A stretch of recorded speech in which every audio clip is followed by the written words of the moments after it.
Here we have the 2015 question 3. This is Junior Cert Ordinary Level, and this is a question on trigonometry.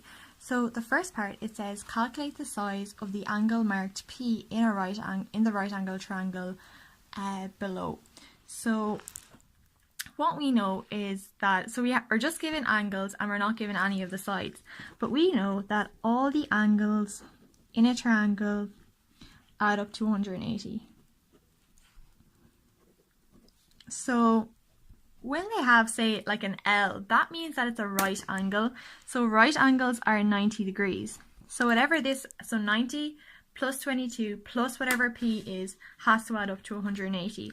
So 90 plus 22 plus whatever P is, we'll just write it as P for now, has to equal 180. And if we put 90 and 22 together, we get 112 plus P is equal to 180. So P is going to have to be 180 minus 112. So if we get 180 minus 112, we get that P is equal to 68 degrees. So that is the size of P. And then we are given we're given a line. So I don't have a graph paper at the moment, but we'll do our best to get it as accurate as possible. So we're told to draw the image of the triangle under axial symmetry in the line K. So axial symmetry is literally kind of like a mirror reflection. So if I was to draw this under axial symmetry, whatever distance I had to go in there, it's going to be the same distance I have to go out. And then, so it's literally going to be like a reflection. So if it's going to be like a reflection, it's going to look something like this. So that would be axial symmetry through the line K. And then the next part C, so we are given another triangle. So sorry, my diagram isn't the best. So this is, I'll just draw it a bit better. So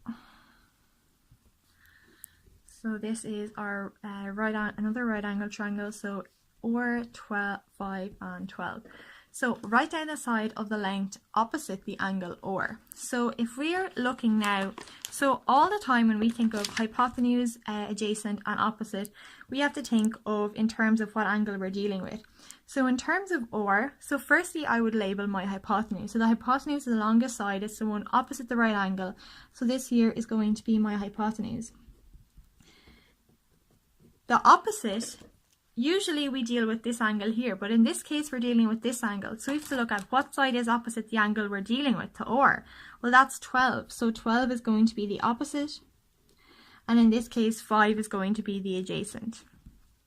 So if we want to get the side of the length opposite or, well, it's going to be 12. 12 is the opposite. And then we're asked to use the theorem of Pythagoras to find the length of the hypotenuse of this triangle. So the theorem of Pythagoras is actually in our log tables, but I would recommend knowing it as well. So the theorem of Pythagoras states that whatever the hypotenuse is squared, that's equal to the sum of the square of the other two sides. So say if we have a triangle like this, let's call this A, B, C. So A is my hypotenuse, so whatever A is, A squared is equal to B squared plus C squared. So my hypotenuse, we don't know what it is yet, so I might just call it x. So x squared is equal to 5 squared plus 12 squared. So now I'm just going to work each of them out. So x squared is equal to, so I'm just going to get what 5 squared is. So 5 squared gives me 25, and then 12 squared is 144.